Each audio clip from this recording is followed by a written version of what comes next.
The air in Saigon was always wet, thick with exhaust fumes and the smell of mildewed rice paper. By 1972, the war was no longer fought just in the jungle. It had settled into the lungs and minds of the city dwellers, a malignant tumor growing in the heart of the republic. The official channels of the ARVN and the heavy-handed oversight of the CIA were too slow, too visible, too burdened by bureaucracy to catch the rot. So the forbidden networks grew, hidden deep within the failing organism of South Vietnam. They were 5 separate cancers, each convinced it was the only cure. Dai, the operational chief of Phoenix Eye, rarely wore his uniform. Today, he was a documentation clerk, his gaze scanning the endless lines of displaced refugees flooding into the capital. His mission was simple: trace the infiltration routes of the Viet Cong and PAVN agents directly into the government ministries. They were ghosts, slipping through the refugee camps, using forged identity papers issued by officials too greedy or too terrified to refuse. "The General Assembly Building," Dai muttered to his lieutenant, Kai, as they sat in a humid cafe overlooking a checkpoint. "It is porous. The cooks, the drivers, the laundry service. We are feeding the snake in our own house, Kai." "We catch 3 last week, Dai, all placed high up in procurement." 3 out of 30, maybe 50, Dai counted, stirring his lukewarm coffee. Phoenix Eye's data was impeccable, drawn from careful surveillance and brutal interrogations far from American eyes. They knew the government was compromised, but they were paralyzed. To expose the breadth of the rot meant admitting defeat before the enemy even knocked on the door. Their reports, meticulous and devastating, were filed away by a private security detail, answerable only to the president's deepest, most cynical advisors. If Phoenix Eye tracked the external infection, Serpent Coils specialized in the internal purge. General Heap was a man forged in fire and absolute disgust. He believed that the war could be won if the RVN simply stopped stealing its own munitions and selling its own secrets. "I am not concerned with ideology," Heap told his small, devoted cadre, who operated out of an unmarked house in Cholan. "I am concerned with the balance sheet. Every piastre stolen is a bullet taken from a loyal soldier. Every bribe accepted is a map sold to Hanoi. We are the immune system, and we must destroy the infected cells before they kill the host." Serpent Coil's methods were swift and final. They didn't rely on arrests or trials, which inevitably led to backroom deals and compromises. They used anonymous accidents, unmarked graves, and the chilling silence of disappearances. Heap had begun ruthlessly targeting those closest to the American financial pipelines, officials who oversaw aid distribution, very structure of the state, making them enemies of the fragile political unity they swore to protect. The internal pressures were immense, but the greatest fear among certain nationalists was not the communist victory, but the American betrayal. This was the focus of the Quiet Hour Network, led by Ong. She was an academic turned deep cover operative, posing as a translator and liaison, working within the periphery of the U.S. Military Assistance Command Vietnam headquarters. An did not carry a weapon. Her currency was transcription and recording. She monitored conversations, filed discarded memos, and documented every promise made, every contingency discussed. Her objective was historical preservation, a definitive, documented account of when and how the Americans planned to abandon their ally. "It is not enough to know they will leave," Ang explained quietly to her team, all university graduates operating under diplomatic cover. "We must know the precise moment when the commitment becomes meaningless, when the aid spigot stops, when the operational phrases switch from reinforcement to redeployment. We will be the witnesses, ensuring that history judges them, not us." By late 1974, Ain's documentation was staggering. She had the dates, the conditional timelines, and the cynical bureaucratic language of inevitable withdrawal. Quiet Hour knew the war was over long before the PAVN tanks rolled across the border. The knowledge held by Quiet Hour was dynamite, particularly when viewed by the fanatics of the Dragon's Teeth.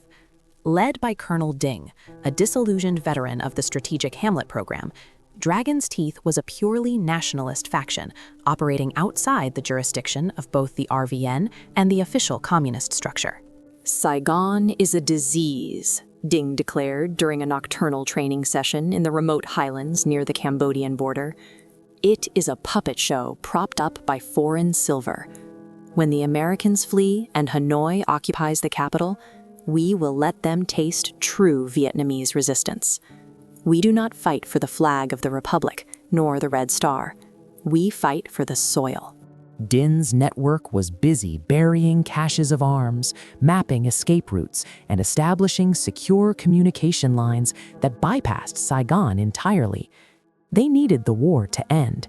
They needed the Americans gone, so the real fight could begin. A fight of decades, not months. They viewed the other spy networks with disdain. They were merely bickering politicians fighting over the ownership of a sinking ship. The final element of this perilous internal ecosystem was the Crimson Web.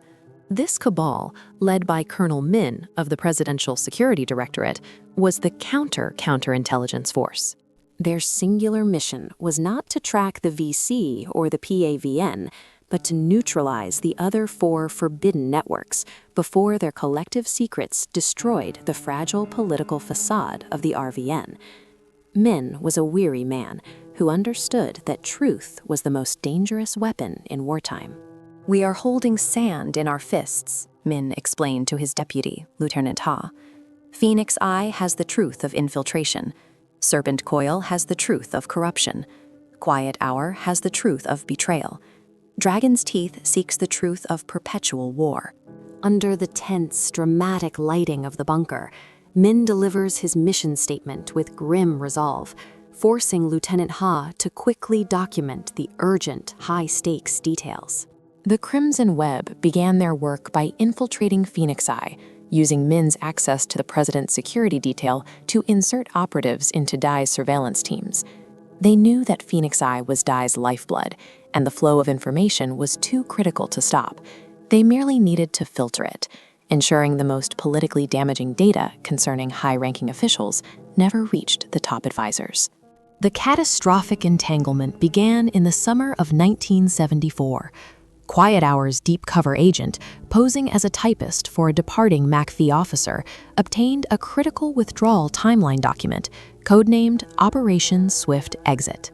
This document detailed not only the military withdrawal phases, but also the inevitable reduction in intelligence sharing and the final economic cutoff. Aang immediately sent the coded microfilm to her secure contact within the Ministry of Finance, a man she believed to be a staunch nationalist ally. This contact, unbeknownst to An, had been compromised by Colonel Min's Crimson Web months earlier. Min received the Swift Exit documents. He saw immediately the political volatility. If Serpent Coil, driven by General Heap's fanatical purity, saw this timeline, they would intensify their purges, believing they had only months to cleanse the government before the collapse. Heap's indiscriminate violence threatened to reveal the vast scope of the government's corruption just when unity was most crucial. Min needed to eliminate the threat Heap posed. He used the information provided by Quiet Hour, but twisted it. Min fabricated an internal memo, ostensibly sourced from Phoenix Eye's compromised files, suggesting that several of Serpent Coil's most recent targets, corrupt officials who had dealings with American contractors, were actually CIA liaisons, currently being monitored by. The implication was that Heap was not purging corruption, but rather disrupting key intelligence assets necessary for the defense. When this fabricated memo reached the president's security circle, the immediate response was panic. Heap was declared a rogue element, operating against the state's long-term interests. General Heap was summoned for a clandestine meeting outside Bien Hoa. He brought only 2 bodyguards. He never saw the Crimson Web operatives who initiated the ambush. Heap died convinced he had been betrayed by the very corrupt officials he sought to eliminate, never knowing his demise was orchestrated by the silent guardians of state paranoia. The serpent coil fragmented instantly. Without Heap's ruthless leadership, the members scattered, some fleeing the country, others joining Dragon's Teeth in the mountains, taking their detailed dossiers of corruption with them. The internal purges had devastated Saigon's infrastructure, just as PAVN forces began their final push in the Central Highlands in early 1975. Dai, of Phoenix Eye, was growing frantic. His raw data showing the deep penetration of PAVN intelligence operatives into every level of the RVN command structure was being systematically ignored or filtered by the Crimson Web. Dai realized his work was no longer about winning the war. It was about political survival. He started archiving his original files, the untampered truth, separately, seeking a means to sell this information to a neutral party during the inevitable chaos. He didn't care who bought it. He just wanted out. We have 24 identified agents operating inside the Joint General Staff, Dai argued to his contact within Ming's organization, unaware he was speaking to a Crimson Web plant. They are feeding troop movements directly to Hanoi. We must act. The plant smiled faintly. The General Staff is aware of the risk, Dai. They require stability now, not exposure. Your data is destabilizing. The truth was, Min had already identified the key PAVN moles. He was leaving them in place, feeding them carefully crafted disinformation, believing that controlled access was safer than unpredictable exposure. Phoenix Eye's data, by being too accurate, threatened to expose the failure of the entire regime. As April 1975 approached, the situation became manic. Swan Lok fell. The final collapse was imminent. Colonel Ding, leading Dragon's Teeth, saw the chaos as their opportunity. His operatives began infiltrating Saigon, not to fight the PAVN, but to secure supplies and targets for their eventual insurgency against the new regime. They planned to take key infrastructure blueprints and destroy political records that might compromise future resistance fighters.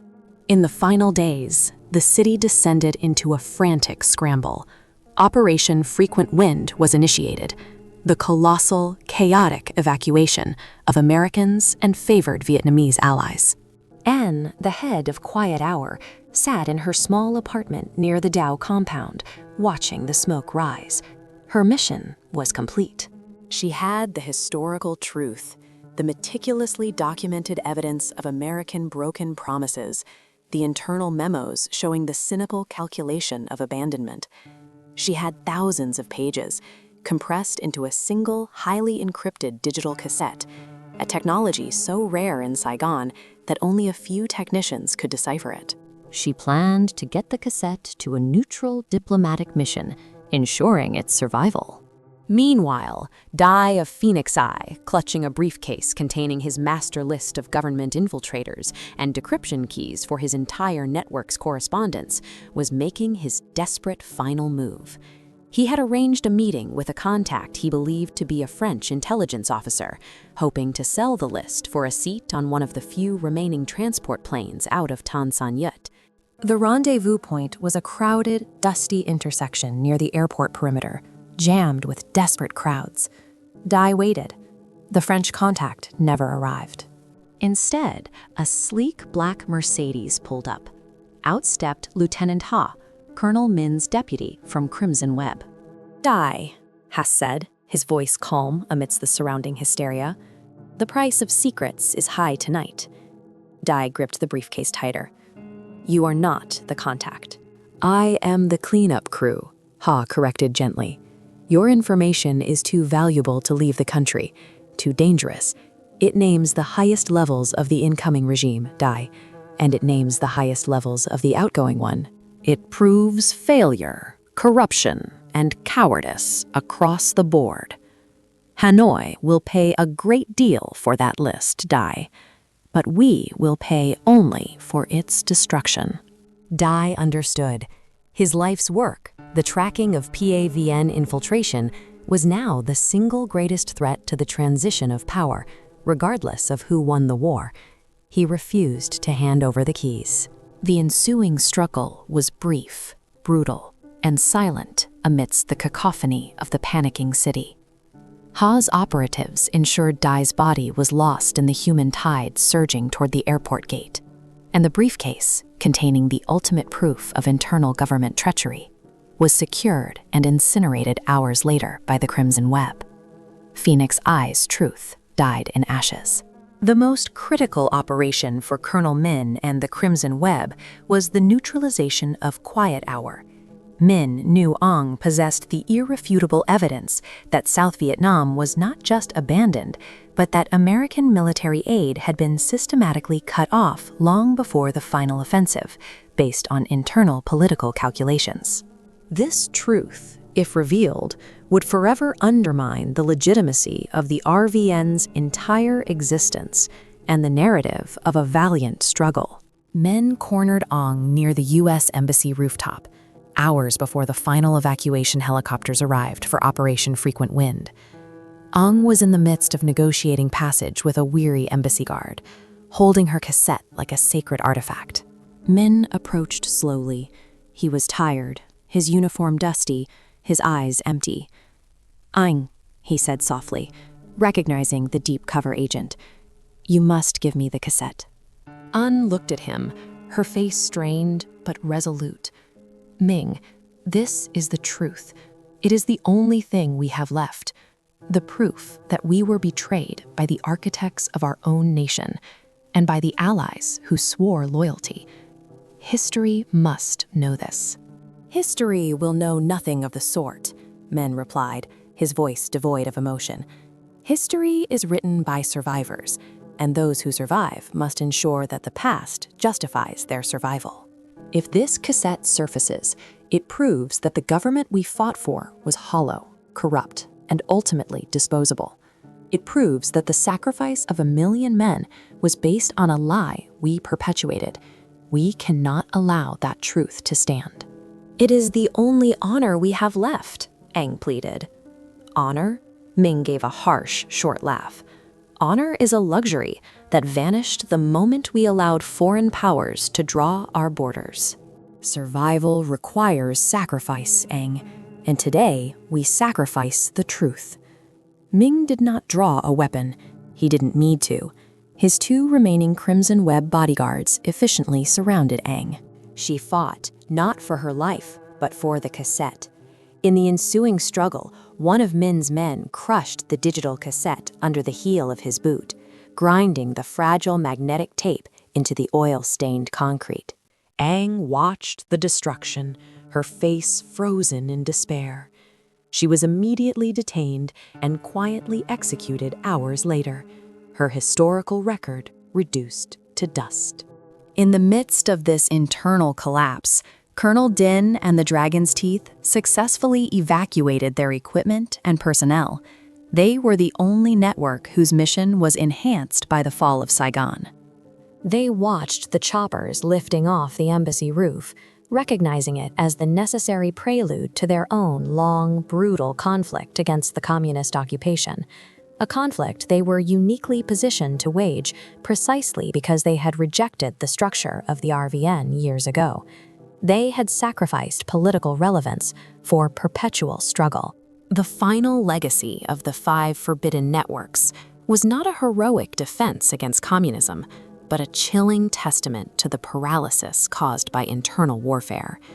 Phoenix Eye's data, the proof of communist infiltration, was sold and subsequently destroyed by the Crimson Web, ensuring the incoming regime gained intelligence on the defectors, while the truth of the RVN's porous nature vanished. Serpent Coil's crusade against corruption had devolved into political infighting, leading to the murder of its leader and the fragmentation of its dossiers, many of which were later used by the Dragon's Teeth to target opportunistic officials under the new regime. Quiet Hour's documented truth of American betrayal was pulverized by the Crimson Web, allowing the narrative of a sudden, unexpected collapse to survive, preserving the honor of the retreating Allies and the political utility of the Saigon government's memory. Crimson Web, the ultimate internal counterintelligence force, succeeded in its gruesome objective, ensuring that the true reasons for South Vietnam's collapse, the endemic paranoia, the corruption, and the profound internal distrust, were successfully buried beneath the spectacle of the TAVN victory. They protected the state's political image by sacrificing the lives of those who knew the truth. The external enemy had triumphed, but the internal enemy, the truth, had been silenced. As the last helicopters clawed their way into the sky, carrying the remnants of the American promise, the surviving members of the Crimson Web, mingling with the last loyal ARVN soldiers, felt a strange kind of victory. The true enemy, they realized, had not been the soldier crossing the 17th parallel. It was the man sitting across the table, the one who knew too much. And in the final desperate hours of the Republic, loyalty was less about patriotism and more about controlling the catastrophic secrets that defined their final bitter defeat.